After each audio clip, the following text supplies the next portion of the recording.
Bonjour. J'avais une question qui concerne l'intervention de Maria Casas, que j'ai appréciée beaucoup, très précise sur la mise en question et la subordination du droit social en général et des protections sociales. La question, disons, il y a une question qui concerne la partie analytique de votre intervention, mais il y a une question aussi, je crois, du point de vue des propositions que vous faites. Du côté de l'analyse, vous avez souligné le lien entre la centralité de la liberté d'entreprise, disons comme objectif stratégique auquel est liée la réduction et la subordination du droit du travail et en général des protections sociales. Mais j'ai l'impression, du point de vue de l'Italie, qu'il faudrait commencer à penser que les industriels sont des alliés des travailleurs et pas les ennemis. Parce que j'ai l'impression que dans le processus plus en général auquel l'Europe a participé, c'est le côté financier qui va gagner de l'autonomie et de l'hégémonie dans l'économie, disons, contre la dimension productive de la production économique, disons, c'est la rente. Ça existe en français, la rente? Bon, la rente. Alors, c'est la rente financière qui a gagné contre, bien sûr, les travailleurs, bien sûr, le droit du travail, mais aussi contre l'infrastructure productive de l'économie. Et donc, c'est paradoxal si je dis qu'il faudrait repenser à une alliance là où il y a eu la lutte de classe. Mais la lutte de classe à laquelle nous on assiste aujourd'hui, on a assisté depuis longtemps, je crois, c'est une lutte de classe à l'inverse. C'est-à-dire, c'est le capital, pour parler encore vieux marxiste, c'est le capital qui a pris, disons, la revanche contre les conquêtes de la social-démocratie, tout simplement, dedans un régime capitaliste. La deuxième question, si je peux, si elle n'est pas trop, concerne les propositions que vous faites, auxquelles je ne peux pas ajouter rien ni objecter rien. Ce sont très précises elles aussi, et je n'ai pas la compétence d'y aller. Mais mon problème, c'est qui est le sujet qui pourrait faire ça? Alors, il y a là vraiment très explicite, très évident, une manque de volonté politique d'aller dans cette direction. Alors, il faut penser, lorsqu'on repense aux solidarités européennes, à la manière pour reconstruire une volonté politique qui puisse pousser dans cette direction. Merci.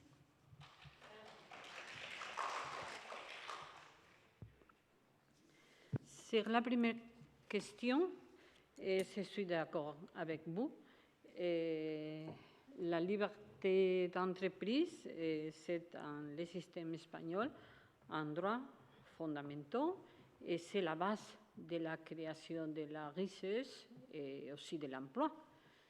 Mais dans ces situations de l'Espagne, la liberté d'entreprise qui a les mêmes valeurs dans la construction de la Constitution espagnole que des autres droits fondamentaux, par exemple le droit à la négociation collective, le droit à un salaire minimum, est utilisé pour réduire les autres droits. Pour réduire les autres droits.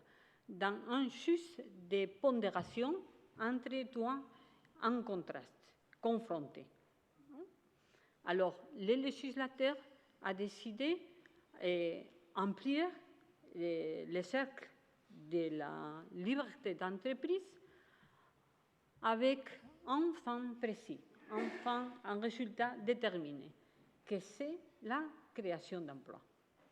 La composition de l'IE a été, si nous donnons plus de liberté d'entreprise, il aura plus d'investissement pour la création de l'emploi, que c'est le grave problème espagnol. Après la crise, et il y a 10 ans, le résultat, c'est que la liberté d'entreprise n'a eu effet dans la création de l'emploi, ni dans la qualité de l'emploi. Que cette liberté d'entreprise est utilisée pour autres fins diverses à la création de l'emploi et surtout à la qualité de l'emploi. Parce que, je le dis, l'Espagne a un grave problème de travail temporaire. Jusqu'au point que la nouvelle technologie, qui crée une polarisation entre bon travail et mauvais travail, dans l'Espagne, cet effet n'est pas produit. Parce que la polarisation est produite directement pour l'utilisation normale et croissante des contrats temporaires, bien que l'entreprise n'ait pas nécessité d'un travail temporaire, sinon un travail permanent. Alors, les privilèges de la liberté d'entreprise ne sont pas utilisés pour la solidarité.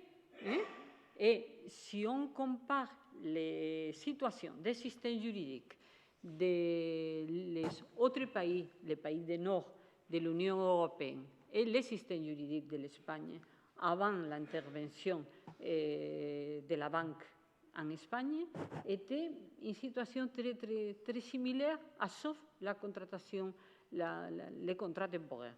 De manière que la flexibilité espagnole était si grande que la flexibilité des autres pays. Mais l'intervention de Bruxelles a dit il faut grandir la flexibilité pour la création d'emplois. Et ce résultat n'est pas produit. Mais ce n'est pas croire que c'est l'ennemi. C'est très bien que c'est fondamental. Oui, si je peux intervenir dans cette discussion, c'est intéressant parce que c'est des discussions interdisciplinaires, puisque OTA parle d'un point de vue de la socio-économie et nous du point de vue juridique. Et donc le statut de la liberté d'entreprendre, son maniement par les juridictions ou dans l'ordre juridique,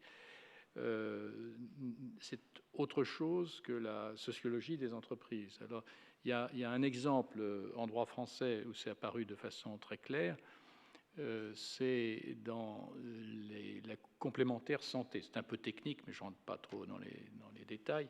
Donc, la sécurité sociale rembourse une partie des soins, et puis le reste est à charge. Donc, les gens vont prendre des mutuelles ou des assurances complémentaires. Et une loi de 2013 avait imposé aux entreprises de garantir à tous leurs salariés cette complémentaire santé. Mais le législateur et les partenaires sociaux, puisque la loi avait été précédée d'une négociation collective, avaient dit qu'il faut un degré élevé de solidarité. Donc l'idée était que dans une branche professionnelle déterminée, on s'entend pour un seul assureur, ce qui permet une mutualisation des risques entre les entreprises qui ont des gens plus âgés, d'autres qui ont plus jeunes. Et cette disposition a été annulée par le Conseil constitutionnel. Cette jurisprudence a été confirmée une seconde fois par le Conseil constitutionnel par une formation du Conseil comprenant un des membres du Conseil qui était l'ancien directeur juridique d'AXA, qui avait publiquement pris position contre cette technique en faveur d'une négociation directe, c'est-à-dire il faut que chaque employeur fasse le choix de son assureur. Et là, c'est un cas où les petites entreprises ont fait valoir qu'elles ne souhaitaient pas ce système. Elles souhaitaient que l'assureur soit désigné au niveau de la branche, parce qu'un petit entrepreneur se dit qu'il a autre chose à faire. Et on a vu se rejouer ça au moment de des réformes Macron, qui visent à déplacer, comme ça a été très bien dit, parce que c'est exactement les mêmes recettes partout. Hein, donc, partout. L'imagination n'est pas vraiment au pouvoir en ce domaine. Et l'idée d'avoir à négocier un code du travail par entreprise, c'est quelque chose où le petit patronat, où les entreprises moyennes n'étaient pas demandeuses de cela. Mais donc, je soulignais juste ce point entre la différence qu'il peut y avoir entre l'usage du concept de liberté d'entreprendre dans un argumentaire juridique et la sociologie patronale qui peut être plus diverse. D'ailleurs, l'appel de Hotta est très saint-simonien. Hein, on pense aux industriels au sens de Saint-Simon contre les frelons et les parasites. C'était dans la terminologie saint-simonienne hein, que je ne fais que citer. Alors, il y avait l'autre question, c'était sur le sujet politique. Oui, c'est que je suis d'accord avec vous. Et je crois qu'il faut la volonté politique. Hein. Sont propositions pour la volonté politique, pour conformer une volonté politique dans cette direction. Non? Et dans l'Espagne, dans ce moment, sont attendues de nouvelles réformes en faveur de la solidarité avec le changement du gouvernement. Non? La première décision des nouveaux gouvernements a été l'extension universelle aux réfugiés, aux migrants de la protection santé que le gouvernement antérieur avait supprimée. Non? Alors, il faut une volonté politique dans l'Union européenne et une volonté politique dans les pays, les États membres. Mais hier disait M. Supiot qu'il faut un débat public sur l'Europe dans les États membres. Dans l'Espagne existe. Hein, l'Espagne demande une direction sociale de l'Union européenne. Parce que je voudrais demander à Cristina, est-ce que les pays qui sont intervenus, l'Espagne a été intervenue seulement sur la banque. Et cette intervention a été niée toujours pour M. Rajoy, qui a dit que l'Espagne n'est pas intervenue. Mais l'Espagne a été intervenue seulement sur les secteurs bancaires. C'est une intervention minimum, non? Pas comme la Grèce. Mais la demande serait, les pays intervenus sont responsables de l'intervention, parce que l'Espagne avait une situation juridique et sociale comme les autres pays. Seulement, il a eu un problème de gestion de la banque, et en concret d'une banque qui a causé une grande crise économique. Alors, tous les systèmes doivent se diriger à résoudre ce problème à coût de la perte des droits sociaux, de solidarité. C'est la demande, non? Nous sommes responsables de l'intervention. La Grèce a été responsable. J'ai mal compris la question. Enfin, vous avez dit que la Grèce avait un déterminé système avant l'intervention. Oui. Non? Et je dis, ce système est responsable de l'intervention? Non, mais enfin, j'ai l'impression qu'un système qui est bien structuré pourrait être plus résistant à cette crise. Mais enfin, le problème du système grec qui était vraiment en train d'écrouler. Moi, je pense qu'il y a une grande responsabilité de laisser parce qu'enfin on discutait pour la réforme des retraites en maintes reprises avant 2000. Et enfin, si quelqu'un a vécu tous les gouvernements, il y avait une politique de gaspillage de tous les niveaux. Et enfin, quand on a voulu, on était devant la nécessité cruciale de réformer la sécurité sociale, les syndicats ont fait une telle réaction qu'enfin, pour des raisons politiques, ils ont suspendu. Alors, on a payé maintenant, parce que maintenant, en partant, on a la moitié de la retraite, même de ce qu'on aurait pu prendre. La génération qui part maintenant sera pire. Après la dernière réforme, sera encore pire, sans prévoir rien pour un système supplémentaire, ce qu'on appelle le deuxième pilier. Alors, c'est vraiment le grand désastre de la classe moyenne de la Grèce. Et ce sera un grand problème pour l'Europe aussi, je trouve. Bien sûr, oui, ce n'est pas seulement l'intervention, c'est aussi la politique avant. Oui, alors il faut rappeler... Voilà. Non, il faut rappeler que le mémorandum qu'a évoqué Christina, par lequel Tsipras a rendu les armes en juillet 2015, si ma mémoire est bonne, est un document surréaliste. C'est-à-dire, on fait dire à la Grèce que le caractère...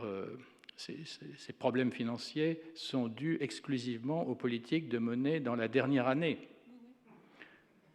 sans remonter à tout ce passé, sans remonter aux problèmes de trafic des comptes qui avaient permis l'entrée de la Grèce dans l'euro, à laquelle Goldman Sachs avait pris part. Alors, ça prend un relief particulier dans le contexte où aujourd'hui toutes les entreprises européennes, après la dénonciation du traité avec l'Iran par les États-Unis, l'application extraterritoriale du droit américain qui se joue selon le même mode, qui est celui de l'allégeance dans le vocabulaire que je propose d'utiliser. Il faut faire allégeance, c'est-à-dire vous reconnaissez vos fautes, et ensuite, eh bien, vous payez une amende, et puis vous vous engagez à ne plus fauter en acceptant des programmes de compliance. Bon. La Grèce a été soumise à cela. C'était déjà la mécanique des plans d'ajustement structurel appliqués aux pays du Sud. Et ce qui s'est passé tout récemment à propos de l'Iran, c'est un moment de vérité pour l'Europe. C'est-à-dire, est-ce qu'elle était capable, elle aussi, de dire, eh bien, nous allons avoir un procureur américain qui pourra, par exemple, dire à Goldman Sachs, ben, vous avez commis des fautes qui ont coûté très cher aux contribuables européens, à la population grecque, donc il va falloir passer à la caisse. Vous voyez, je veux dire, et cette capacité qui ne changerait, qui n'exige aucun changement des traités, ni rien, même cela, l'Europe en a été actuellement incapable.